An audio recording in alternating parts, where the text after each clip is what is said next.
Ukraine युद्ध की वजह से जिस रूस के सीरिया में कमजोर पड़ने के कयास लगाए जा रहे थे, उसने सीरिया में एक बार फिर अपनी सेना की मौजूदगी बढ़ानी शुरू कर दी। और यह हुआ तुर्की की उस चेतावनी के बाद जिसमें उसने सीरिया में बड़ा मिलिट्री ऑपरेशन करने की बात कही थी।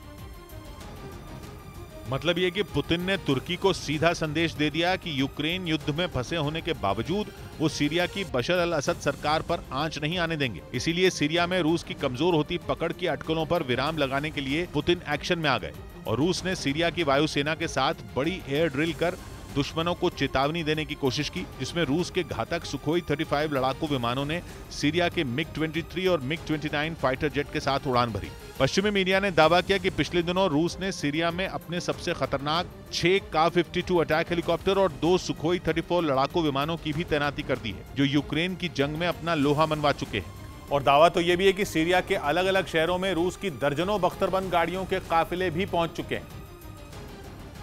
जबकि कई मीडिया रिपोर्ट में दावा किया गया था कि रूस यूक्रेन में अपनी पूरी ताकत झोंकने के लिए सीरिया से अपने सैनिक और वहां तैनात अपने घातक हथियार निकाल रहा है, जिसका तुर्की ने भी फायदा उठाने की कोशिश शुरू कर दी। और पिछले दिनों तुर्की सरकार ने सीरिया में बड़ा मिलिट्री ऑपरेशन करने की तैयारी करने की बात कह डाली, जिसके लिए उसने बहाना बनाया कुर्द लड़ाकों का। हालांकि तुर्की की ये धमकी कोई नई नहीं है। वो पिछले कुछ बरसों से अपनी दक्षिणी सीमा पर बसे सीरिया के अंदर फौज भेजने की धमकी देता रहा है, लेकिन उसकी धमकी से पुतिन का पारा चढ़ गया और उन्होंने सीरिया के लिए तुर्की से भिड़ने की तैयारी शुरू कर दी।